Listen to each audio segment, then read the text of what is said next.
Un, 2, 3. Bonjour.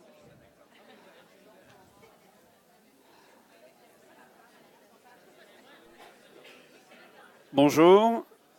C'est bon, tout le monde a pu s'installer. Je vois que les salles sont très compactes aujourd'hui. Je remercie tous les courageux qui sont dans la salle pendant l'heure du dîner, qui ont sacrifié 30 minutes du dîner pour venir à cette présentation sur la thématique des médias sociaux, analysés pour mieux monétiser. Bonjour, je suis Laurent Maisonnave. Maisonnave et pas Maisonneuve, c'est pas une faute d'orthographe. On me pose souvent la question, donc je précise bien, c'est MAISO2NAVE.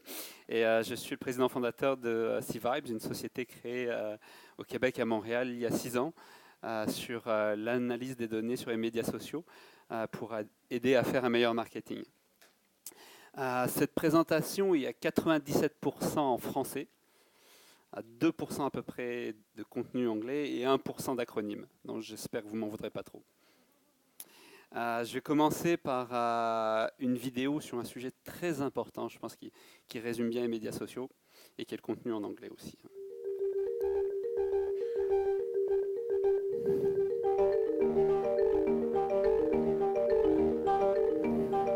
We're seeing a shift in consumer habits. Everything is moving towards cat videos. And the agencies that don't realize that will get left behind. Cat videos are an unbelievably effective new business tool. We've seen phenomenal growth in this category. We're taking that learning and applying it to our business model.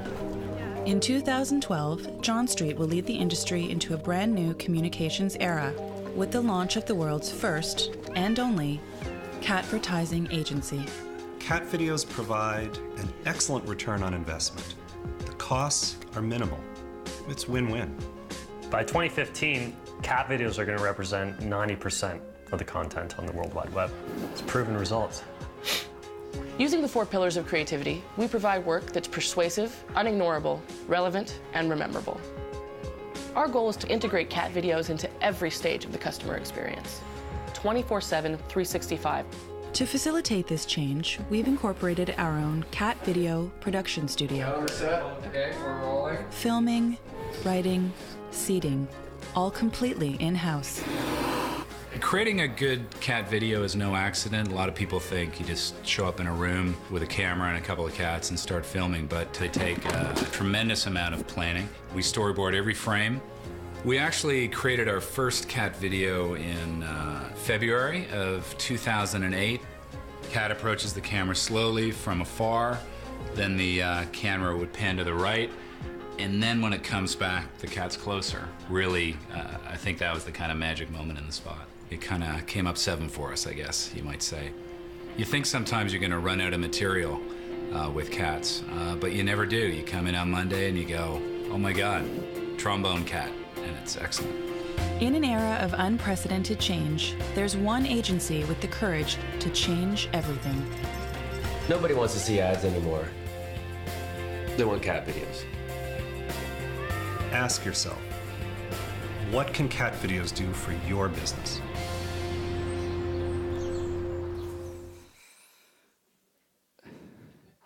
Je pense que c'est clair, les médias sociaux, c'est principalement des vidéos de chats. Et c'est ce que, en tout cas, ma grand-mère pense à chaque fois que je lui en parle. Mais les médias sociaux, en 2017, c'est bien davantage.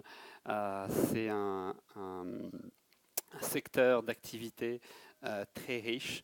En termes de dépenses publicitaires, on a vu sur ces dernières années un doublement depuis 2014 des investissements publicitaires sur les médias sociaux.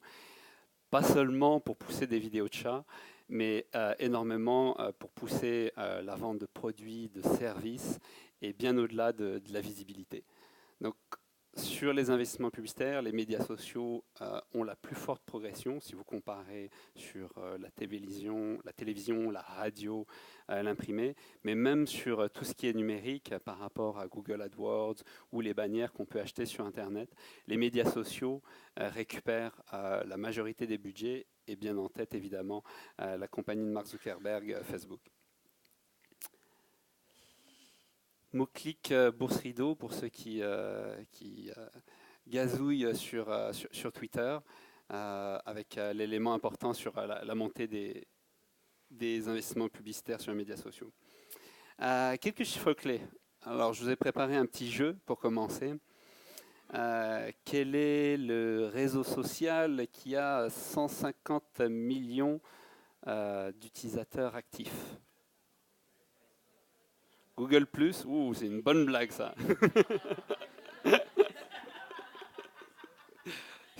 Non, déjà non, Google+ n'est pas dans la liste. J'ai entendu Twitter, non, c'est pas Twitter.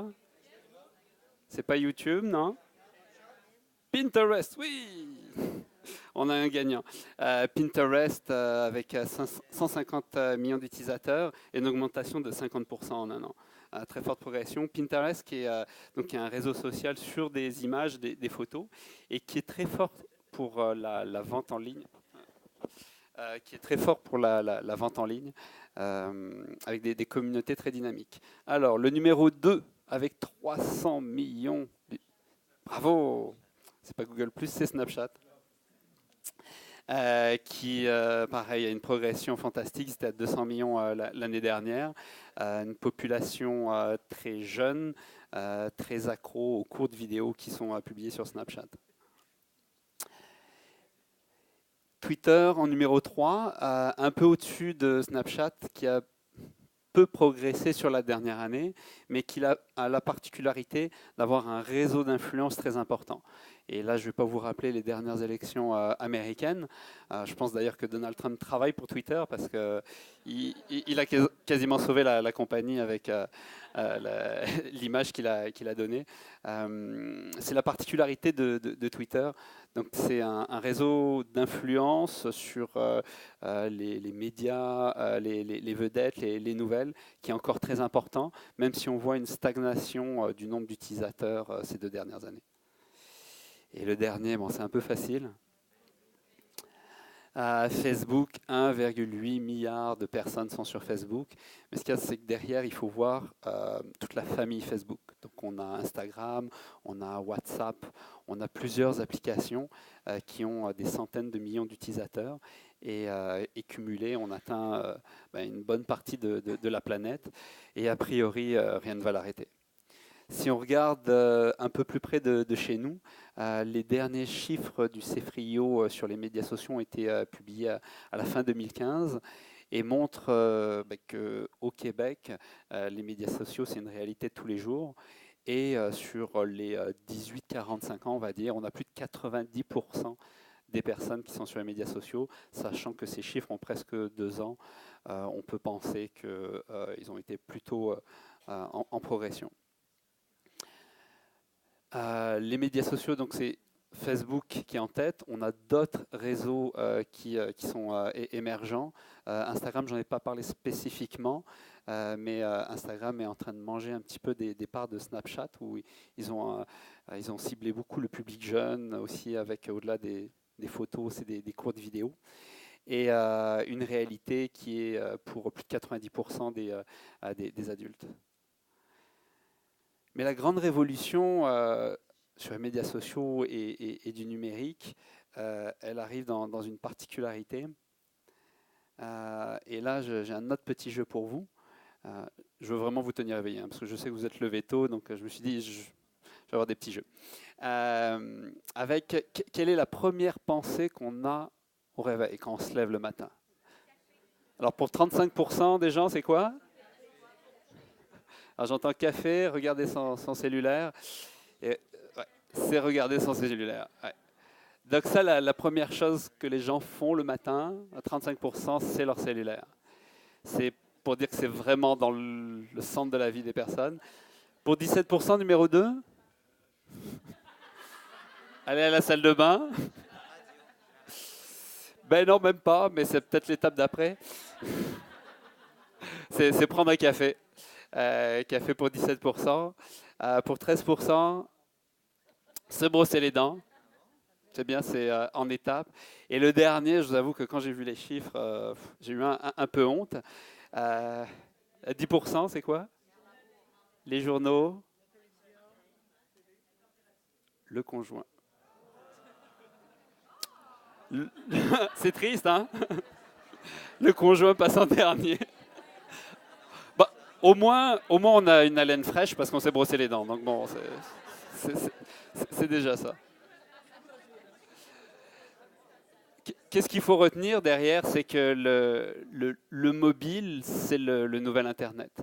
On consulte en moyenne 85 fois par jour son mobile. Sur Facebook, je pense que la moyenne, c'est une vingtaine de fois par jour, rien que pour Facebook. C'est énorme. Ce qui veut dire que si vous voulez vous adresser à votre public sur Internet, il faut d'abord le penser pour cette taille-là d'écran. Il faut le penser sur mobile avant même votre site Internet. Et l'impact, il est important, puisque ça, c'est une statistique qui compare le commerce électronique en provenance des ordinateurs de bureau et, ou mobiles, des ordinateurs et des mobiles.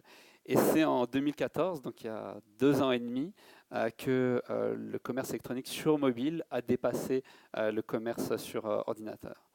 Donc, encore une fois, le mobile doit être au centre de vos préoccupations pour vos stratégies marketing. Et qu'est-ce qui est le plus présent sur le mobile? Ce sont les médias sociaux. Et la manière dont on cherche l'information est vraiment très différente. Quand vous êtes sur un ordinateur, vous cherchez une information la plupart du temps sur Google, et puis vous regardez les résultats, vous sélectionnez les résultats. Quand on est sur mobile, on est plus à découvrir. Donc on est sur Facebook, on découvre les nouvelles de nos amis, ou on est sur une application de nouvelles, on est plus en mode découverte. Ce qui veut dire que la manière dont vous vous adressez à votre consommateur est différente sur un ordinateur que sur un mobile. Et encore une fois, c'est les médias sociaux qui sont les plus présents sur mobile, qui sont dans la vie des gens. Ce que vous cherchez, c'est à passer votre message à votre public cible dans leur vie de tous les jours. Et leur vie de tous les jours, c'est le mobile et les médias sociaux. J'ai fait un petit focus sur les formats publicitaires. Sans rentrer trop dans le détail, les médias sociaux, comme je disais au début, on pense souvent au chat, au buzz. On va faire de la visibilité sur les médias sociaux. Au-delà de la visibilité qu'on peut obtenir, il y a une vraie monétisation. Donc on a des formats publicitaires, autant pour Twitter que pour Facebook, qui sont orientés sur la conversion, sur la vente de produits, de services, de billets pour aller voir le théâtre, le cinéma, les spectacles, de lead generation, donc c'est pour la génération de prospects. L'objectif, c'est de récupérer un email, un courriel, où ils vont s'abonner à votre lettre d'information, et après, dans la lettre d'information, vous pouvez pousser une publicité, une promotion pour un spectacle ou autre. Donc, les médias sociaux, donc c'est le public qui est présent et sur les médias sociaux, et on a des outils publicitaires aujourd'hui qui sont vraiment adaptés à la monétisation de votre contenu, de vos produits et de vos services. Le ciblage publicitaire, ça c'est le cœur de mon métier à C-Vibes, c'est l'analyse des données sur les médias sociaux. Ce qui est impressionnant, c'est, les gens s'en rendent peut-être pas compte, mais partagent énormément d'informations publiques sur Twitter, sur Facebook. Alors, ce qu'il faut savoir, c'est quand ils sont inscrits, ils ont signé pour dire « je partage ces informations gratuitement ». Après tout, les services sont gratuits, donc en échange, ils partagent un peu de leur vie qui est utilisé après pour le ciblage publicitaire. Ça, c'est un exemple à partir de données tirées des médias sociaux où l'objectif, c'est pour une compagnie aérienne pour aller de Montréal jusqu'en Grèce et qui voulait cibler la communauté grecque au Québec. Il y avait au Québec et en Ontario qui retourne chaque été pour voir sa famille. Et on se disait, ce sont des Européens, donc ils doivent aimer le soccer. Ce qu'on voit, c'est qu'en analysant finalement qui ils sont, ce n'est pas le soccer qui arrive en premier, c'est le tennis, en termes de sport. Donc ça, c'est une différence quand on base le marketing, moi ce que j'appelle un peu sur le guts, là, sur ce qu'on a dans les tripes, et sur les données. Ça ne veut pas dire que toute l'expérience qu'on a de notre public, de notre marché, est mauvaise. Ça veut juste dire qu'il faut la contrebalancer. C'est un peu les deux côtés du cerveau, le côté créatif et le côté raison. Le créatif sur ce qu'on pense et le côté raison sur les données. Et les médias sociaux ont énormément de données qu'on peut tirer, analyser pour mieux connaître son public. Et l'objectif derrière, il est important, c'est après adapter son offre aussi, adapter son offre de produits, adapter le contenu qu'on leur pousse quand on connaît mieux leur centre d'intérêt et adapter aussi le ciblage publicitaire, c'est-à-dire mettre de l'argent sur le public qui compte et pas sur celui qu'on pense qui va s'intéresser à notre produit. Juste pour comment on lit le cercle, c'est le classement des 10 intérêts les plus proches de la communauté grecque au Canada. Et les ronds bleus, c'est la taille de la communauté. Donc 316, ça c'est l'index. Je rentre un peu dans les détails, mais c'est pour dire que la moyenne des gens au Canada s'intéresse à 100 sur voyage et tourisme. Là, cette communauté-là s'intéresse à 300, donc 3 fois plus. Et ainsi de suite, on lit comme ça. Donc ça nous permet de voir quels sont les intérêts, quelle est la taille de ces communautés, parce qu'on voit que ils peuvent s'intéresser sur les séries criminelles, mais c'est une petite communauté, alors que la mode haut de gamme est très présente sur la communauté grecque au Canada. Il y a peut-être une opportunité à voir en termes d'association de marques ou de ciblage. Les données, c'est mon dada, mais c'est au cœur du marketing aujourd'hui. C'est accessible. Vous avez déjà vos propres données, c'est-à-dire qu'à partir de vos outils de gestion client, vous avez des courriels sur vos clients, sur vos abonnés. Vous pouvez les segmenter par zone géographique ou par intérêt, et ça vous donne des informations que vous pouvez après analyser. Il y a des plateformes comme C-Vibes pour lesquelles je ne vais pas faire davantage la promotion, mais vous pouvez par exemple mettre votre liste de courriels sur Facebook et Facebook va pouvoir recibler ces gens-là, mais va pouvoir également vous donner des informations et essayer de trouver un public similaire. La plupart du temps, les gens ne pensent pas à cette richesse d'informations qu'ils ont. Et qui devrait être, quand on investit de l'argent en publicité sur le numérique, qui devrait être la première chose qu'on fait, c'est-à-dire tirer profit des courriels, des listes de courriels et des données qu'on a sur nos clients. Les plateformes, je vais montrer l'exemple des objectifs publicitaires de Twitter, Facebook, sont vraiment très accessibles et je vous invite à tester. Une des premières choses, c'est d'installer un petit pixel pour suivre vos consommateurs qui ont un profil Facebook sur vos sites internet. Et les premiers dollars que vous devriez investir là-dedans, c'est vraiment pour recibler votre public existant que vous avez déjà en votre possession. Un point très important, c'est que on voit une différence entre ceux qui sont fans de vous sur Facebook, par exemple, et ceux qui parlent beaucoup de vous et ceux qui achètent. C'est différents niveaux. Par exemple, je peux être fan de la page Facebook de Ferrari, mais je n'ai pas les moyens d'acheter Ferrari. Un autre exemple aussi, c'est sur le hockey. Je n'ai pas précisé qu'avec mon accent, je suis français. Donc, j'aime le hockey, mais je ne le connais pas beaucoup. Donc, je ne suis pas aussi passionné que un de mes meilleurs amis, Jean-Luc, qui, lui, vit de hockey jour et nuit. Il est très engagé sur le sujet. J'ai aimé la page des Canadiens. Désolé, je viens de Montréal. Et donc, si on veut cibler les gens qui aiment le hockey, on va cibler les gens qui ont aimé la page des Canadiens. Mais je ne suis pas engagé dessus. Je vais être au même titre que mon ami Jean-Luc qui est engagé tous les jours. Et c'est là où on voit, après, de manière plus granulaire, une vraie différence de cibler les gens qui sont très engagés sur un sujet par rapport aux gens seulement qui ont aimé un peu le sujet. Ça, c'est le type de données que vous pouvez ressortir des médias sociaux. Je vais essayer, parce qu'il est l'heure du déjeuner, je ne vais pas essayer d'aller trop dans le détail sur la mesure et l'attribution. Juste un point important. Déjà, quand vous faites de l'investissement publicitaire, c'est de mesurer le retour sur investissement, mais c'est de penser au-delà du dernier clic. C'est-à-dire que vous pouvez voir par exemple que votre billet a été vendu et la personne était sur Google, dans une recherche Google, et elle a cliqué, elle est arrivée sur la page pour acheter le billet, elle a acheté le billet. Donc vous dites, ah, c'est Google qui m'a fait vendre. Mais la réalité, c'est que la journée de votre consommateur, elle est bien plus complexe que ça. À vrai dire, elle a pu commencer la plupart du temps sur le mobile, comme on l'a vu tout à l'heure. Le matin, il se lève, il ouvre son mobile, il va sur Facebook, il voit une publicité pour le billet, il dit « Ah, c'est intéressant ». Puis il retourne après sur son ordinateur et sur Google, il cherche, il search, il cherche. Donc, quand vous mesurez vos investissements, bien penser à une journée qui est bien plus complexe que simplement le dernier clic.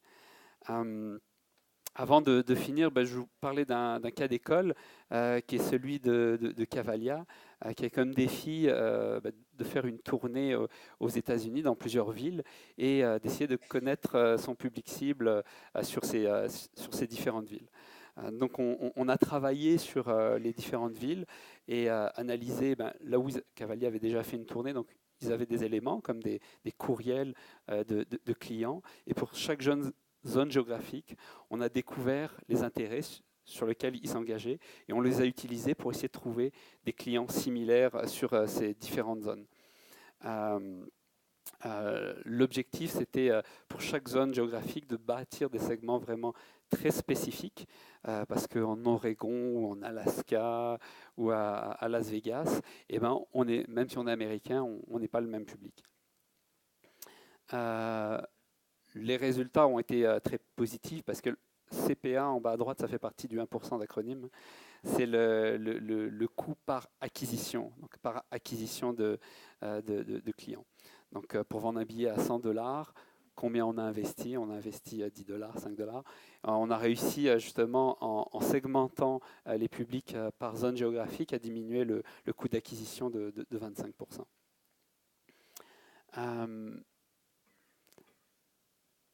Et je vais vous quitter à l'heure parce que j'ai envie aussi d'avoir quelques questions de vous.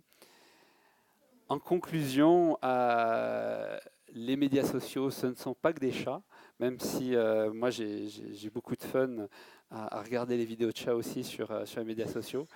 C'est une des premières sources d'investissement publicitaire parce qu'elle donne de la performance.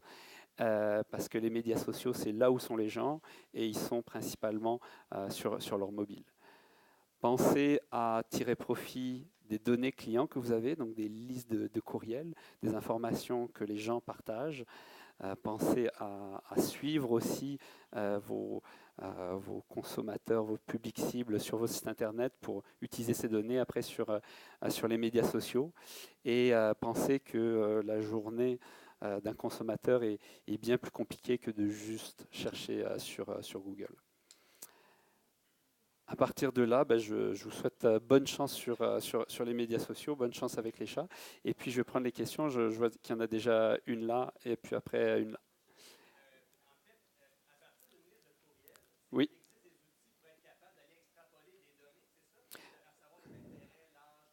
Exactement. Donc, C-Vibes, là je vais faire un petit peu de publicité. On a une plateforme technologique qui va se connecter par exemple sur Mailchimp, si vous utilisez Mailchimp pour gérer vos courriels, qui va les ingérer, les analyser et dire quels sont les intérêts, et puis après pousser sur Facebook ou sur Twitter pour cibler les gens. Et donc on peut avoir, après il faut un bassin de courriels suffisant, donc au moins 1000 courriels, on va dire, là, 1000, il faut un volume assez suffisant pour que ça soit statistiquement pertinent. Oui, une deuxième question? Oui. Comment vous faites ça? Vous allez, c'est un moteur de recherche qui va comme sur les réseaux sociaux avec combiner les adresses courriels avec les profils? Oui, les adresses courriels sont anonymisées, elles sont comparées à une base de données. On travaille avec un partenaire qui nous aide à comparer. Hop, je vous l'ai tout à l'heure. Et qui nous aide à comparer les courriels avec notre propre base d'informations. On a plus de 150 millions de profils dans une base de données qui ont été analysés au cours des 6 dernières années. Et donc, cette comparaison nous permet de trouver qui ils sont. Sur 1000 courriels, il y a à peu près 20%, donc 200 qui arrivent à être repérés. Et combien ça coûte? C'est Je ne suis pas là pour vendre.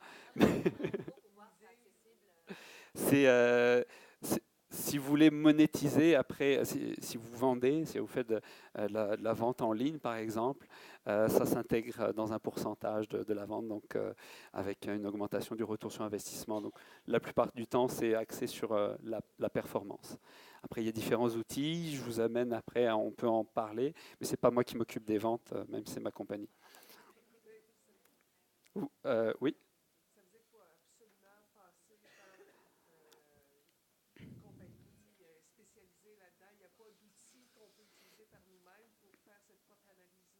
Il y a une chose que vous pouvez faire par vous-même, c'est prendre vos courriels et les mettre chez Facebook. Et donc pour recibler ces gens-là. Donc là, vous n'avez pas besoin d'une autre compagnie pour faire ça. Et si vous voulez tester, c'est peut-être l'une des premières choses à faire, déjà pour qu'ils aient de nouveau votre message. Après, pour analyser votre public, vous avez Facebook, Twitter, les différentes plateformes qui ont des outils statistiques qui sont à l'intérieur, qui la plupart du temps donnent des outils, des données sur les fans de votre page. Donc ou les gens qui sont actifs sur votre page. Donc, ce sont les gens qui vous aiment bien, mais ce n'est pas forcément vos clients, qui est différent. Oui. Je voudrais savoir, en investissement de temps versus le rapport qu'on a, quelle plateforme médias sociaux sont plus intelligents d'investir du temps dedans? Comme je sais que Twitter, c'est une belle plateforme, sauf qu'il faut investir énormément de temps pour voir qu'est-ce qu'on peut rapporter avec. C'est une très bonne question. Je vous conseille de commencer par Facebook. La plateforme est très mature. Elle est accessible, on va dire. Ils ont différents outils publicitaires et c'est elle qui a la meilleure portée. Donc, le plus rapidement, avoir un bon retour sur investissement le plus rapidement, ça sera sur Facebook. Après, vous pouvez étudier les autres plateformes selon votre public cible, votre objectif.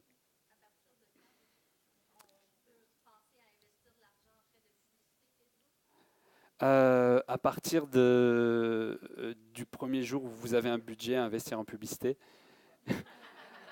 Non, mais concrètement, si vous avez de l'argent à mettre en publicité, alors sur Internet, il y a Google AdWords, là où vous vous retrouvez dans les résultats de Google, aussi qui est très bon. Je veux dire, il y a Google AdWords et il y a Facebook qui sont les premiers. Avant même d'acheter des bannières sur des sites, et puis là, il y a des gens qui ne vont pas m'aimer, c'est les éditeurs. Mais si vous cherchez de la performance, un bon retour sur investissement, c'est clair que Facebook et Google AdWords sont en top. Oui.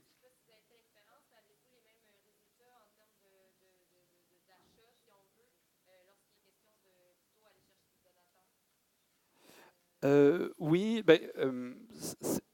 des donateurs, on a quelque chose à vendre, ils ont quelque chose à acheter. Pour moi, c'est un consommateur, moi, c'est un public cible, ou c'est la même chose. Après, il y a différentes stratégies où on peut passer par la génération de prospects, donc qui permet de récupérer un courriel et après d'envoyer des courriels à cette personne-là pour la sensibiliser et puis après pour qu'elle donne. Ça, après, c'est des stratégies pour essayer de les faire descendre dans le tunnel de vente. Là. Et la première chose, c'est la sensibilisation, la visibilité, sensibilisation. Puis à la fin, ils donnent avec leur numéro de carte de crédit. Oui. La segmentation de l'engagement des fans. Oui.